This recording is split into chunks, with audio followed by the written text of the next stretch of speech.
That a lot of the folks who you represent, who were going into the condo market, who were swept up in the same buying frenzy that all of America was swept up in, and they actually put down their 10 or 20% on the condos, thinking that they were going to immediately be able to flip that and make money.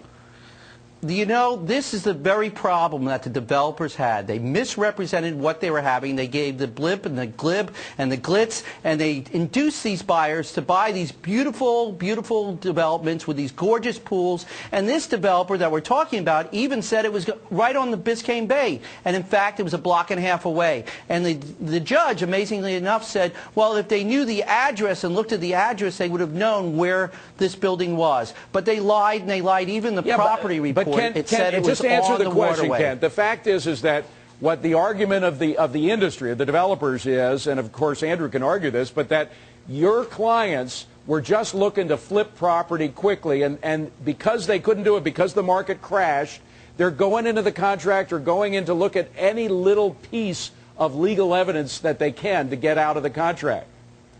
If the developer lied, they should be held responsible. It does not make whether or not they're intending to flip it or live in there. The bottom line is they should tell the truth, and the marketplace fails when people lie and get away with it. The developers that are honest and tell the truth in their brochures will have more difficult time selling their product than dishonest developers. One more example quickly. The Ocean Marine Yacht Club was being sold, and there was no marina there.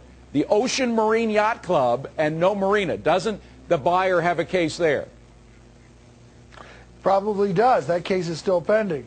But you raised a different question, and that is when an investor or a speculator enters the market, half of the people that were signing contracts in South Florida never intended to live in their units. They actually intended to basically sell their contracts off before the time to close. Yeah. Now, when the market changed and the price went down, they wouldn't accept responsibility. Andrew, that's probably true, and believe me, I've got sympathy for that side of the argument. That is probably true because all of America, but it's hard to prove intentions in court. Now, gentlemen, stay with us for a second. We want to bring in Peter Zalewski. He is founder of Condo Vultures Realty. He helps investors find condos at below market prices. And I guess, Peter, you're eating this stuff up because this means more business for you, right?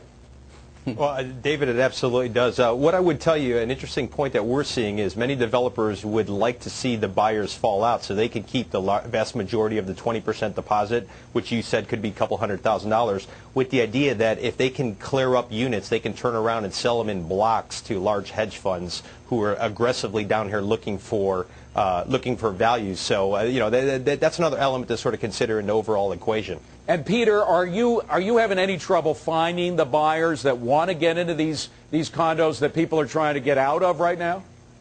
No, no problem whatsoever with the buyers. Typically, our buyers are coming in trying to take advantage of any kind of money that had been put down in the form of pre-construction deposit and buy it at a discount based on that original speculator's deposit. Well, we got to go, guys, but I got to ask Andrew and Ken very quickly, are you for or against what Peter is doing? Because he could be seen as either an enemy or a friend. Ken, first to you. It's part of the market mechanism. There's a purpose in people coming in and being scavengers. That scavengers are in the real world and in the jungle, and now we're in the jungle and the swamp of Miami. Welcome to the marketplace. Andrew, what do you think? Is Peter help or hindrance here?